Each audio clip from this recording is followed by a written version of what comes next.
Main Mendoza update. Yan sa Gimme 5 kasama si Boss Joey. Boss Joey, kaya din natin yun. Yung kulit ka nga ni Main dyan. Main guy, baka nakakalimutan mo yung kasabihan namin ni Tito. Kaya kami tumagal ng ganito sa TV dahil hindi kami gumagalaw. Hindi na gumagalaw. Sabi ng Ito Boss na Joey. magagala mo, Joey. Ito na po ang team 2. Ang team sit down sila Ezra and Mark. Uy, alam ko si Elsa, Ezra.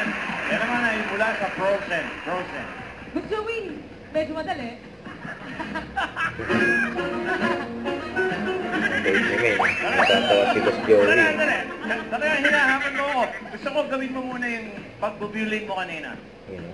Ayan. Music. Alam mo napansin ko kanina, hindi ko malaman kung nagbubuling ka o nagbubulot ng kilikili.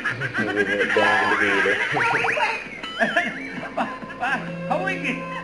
Pwede rin, Boss Joey. Okay. Sige, sasayawan kita isang araw. Yan Ito o. na, Boss Joey. Challenge! Mga laban ka, sana narinig niyo po yan. Sasayawan tayo ni Boss Joey one day. Kami ni Tito, ah. Nagdamay pa yun kasi. Yung ginawa daw po ng Team 1. Sir. Eto po, tingnan na natin ang Team 3, ang Team Elite Pioneers, sila Frey and Patty. Boss Joey! Yan ang gagawin namin ni Tito. Isang lang. Nagkasample pa si Main. Oh, Boss Joey!